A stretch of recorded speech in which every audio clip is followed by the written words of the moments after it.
Welcome, ladies and gentlemen, to the Ask ServiceMonster show, where you've got questions for your service business and we've got your answers.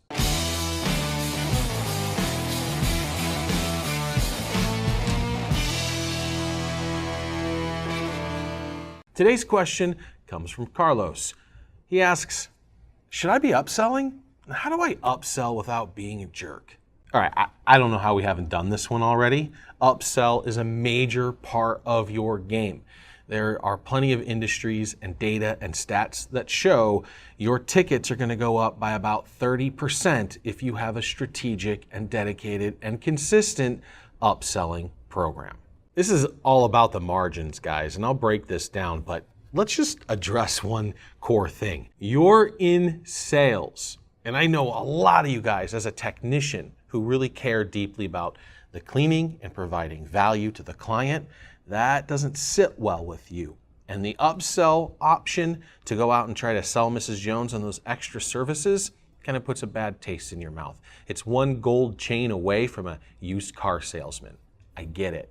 But man, you are in business to make money, and selling Mrs. Jones is part of what this game is all about. Now, the different part that I look at, the way that I flip this on its head is I'm providing Mrs. Jones, or in this case you guys, with a service that you need to help you in whatever endeavor that may be. In this case, Mrs. Jones, you're solving her problem of clean carpet, of a clean home, of a clean environment, a clean living environment. Maybe she wants to house to look spiffy for company coming over or whatever. You are there to help her solve a problem. And so if you can help her solve it better, why wouldn't you?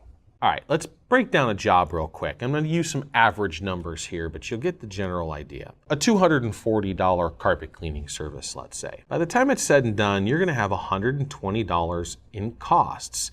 $50 for the lead and conversion. Just getting in the home is going to cost you that $50 in marketing. You got another $20 in chemicals, depreciation, maybe a couple bucks in gas to get there. You got another $40 in labor. If you got a couple guys, then obviously that's going to go up. But you see where I'm going here. If you add up all of your base costs, or what we call cost of goods sold for supplying that service to Mrs. Jones, then you're looking at 50% of your ticket. You want that number to be higher for sure, but out of a $240 ticket, you're going to pocket $120. Now, let's just say we threw an extra $100 on protector or an upholstery cleaning. Maybe upholstery is a bad idea because of the extended amount of time and labor, but you get the idea.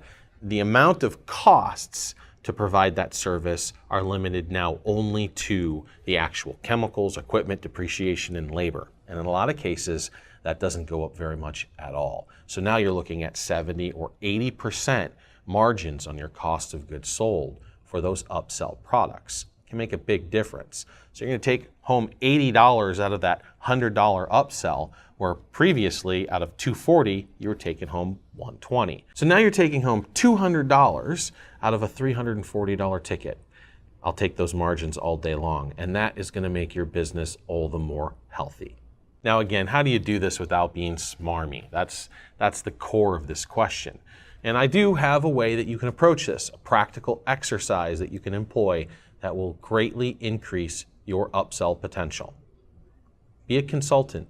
When you first arrive on the property and you talk with Mrs. Jones and kind of go over the expectations, walk through the property, with her, without her, it doesn't really matter. Go through the areas of the home and jot down notes.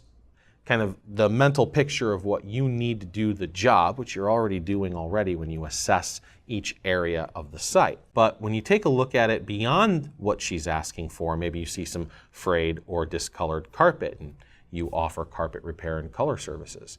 Or you see that her kitchen, while not huge, has tile and grout, something that you can add very easily with some of the equipment that you've got on the machine. Protectant, so on. So you walk the property taking notes, looking at things that you can let her know about in addition to the core cleaning that she asked you for when you came out in the first place. When you're all done, after walking the entire property, go to Mrs. Jones and let her know about your findings. What happened to the inspection? Well, I notice in this bedroom, you had some issues here. That's something that we can take care of. I saw you had some red stains there, or this room smelled like cat urine.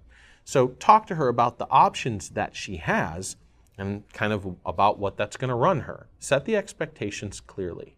Now at this point, let her sell herself. If it's something that she doesn't want, she just passes on it, you're done. That's it. Let's move on. But more often than not, they're going to say, wow, I didn't really think about that, or I didn't know that, or I didn't know that you could provide that kind of a service. Or, you know what, that's not that much more, and that will help me towards my goal of solving the problem, which is I have a dirty environment I want cleaned up. Another little tip is taking the history as a guide. So if it's a client you've serviced a few times, going there knowing which rooms you've cleaned and provided what services on, man, that can be a serious aid to your consultant gig, because she'll see that as you keeping better track of what was done to her property than she does. And when that happens, she's just going to trust you to take care of it. And that's really where you want to be anyway. All right, guys, wrapping up, upselling, hugely important. Pay attention to it. And 3 main tips to close out this ask. Number 1, get over yourself. You're a salesperson. You're in business. Just be the type of salesperson you would want to work with. Number 2, there's an extra 30% in your tickets if you can pull this off consistently. Go get it. And number 3, the only way to pull this off right is be empathetic towards the client. And remember, they can't make decisions on services they know nothing about. Until next time, guys, subscribe to our YouTube channel, go check out the demo, and give us a call.